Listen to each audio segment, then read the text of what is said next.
Ça, c'est de la tome de Valloire, elle est bien affinée. À Valloire, il y avait aussi des bornes de 1823 au col du Galibier. Allez, je vous y emmène. Après la borne numéro 66, au milieu du pont de l'ancienne chartreuse de Saint-Hugon, la frontière entre le Royaume de France et le Duché de Savoie est le torrent du Benz, jusqu'à sa source. Ensuite, c'est la ligne de crête au sommet des montagnes qui devient la frontière.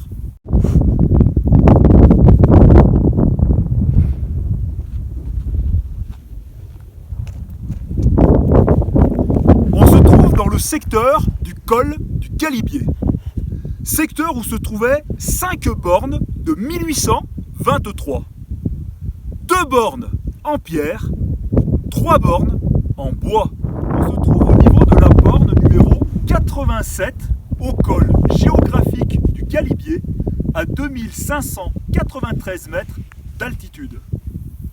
De ce côté-ci, c'est l'ancien duché de Savoie, plus précisément la station de Valloire-Galibier. Et de l'autre côté, les Hautes-Alpes. Ce secteur s'appelle la Montagne Blanche. La frontière entre le duché de Savoie et le royaume de France a été établie par le roi de France Louis XV et le duc de Savoie, roi de Piémont-Sardaigne Charles-Emmanuel III en 1760. Oh, faut plus faire attention, il y a un trou de marmotte!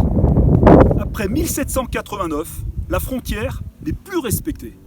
Les révolutionnaires français pénètrent en Savoie, occupent la Savoie et détruisent les anciennes bornes ainsi que certains monuments religieux.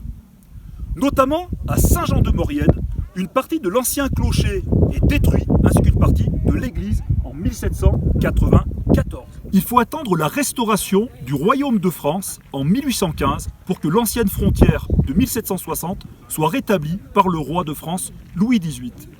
Le 11 juillet 1816, le duc de Savoie, roi de Piémont-Sardaigne, Victor Emmanuel Ier peut enfin retrouver la ville de Saint-Jean-de-Maurienne. En 1822 et en 1823, de nouvelles bornes sont donc installées. On se trouve à l'endroit où se trouvaient 3 bornes en bois, qui étaient en des poteaux de mélèze de 4,50 m de haut, respectivement les bornes numéro 88, 89 et 90.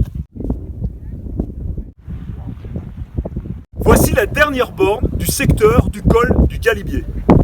Nous sommes à la borne numéro 91, située au col routier du col du Galibier à 2642 mètres d'altitude. Col mythique, passage du Tour de France, le col du Galibier est un trait d'union entre les hommes, les femmes, randonneurs, touristes, sportifs, venus ou simples contemplatifs, venus du monde entier. À partir de là, commence la route des Grandes Alpes, en direction du comté de Nice et de la mer Méditerranée. Le long de cette route, vous pouvez découvrir d'autres bornes. Rendez-vous sur les vidéos YouTube de Fish Explorer pour découvrir d'autres bornes de 1823. Je remercie Leila22 pour la réalisation de ces vidéos. C'est Tom de Savoie 730.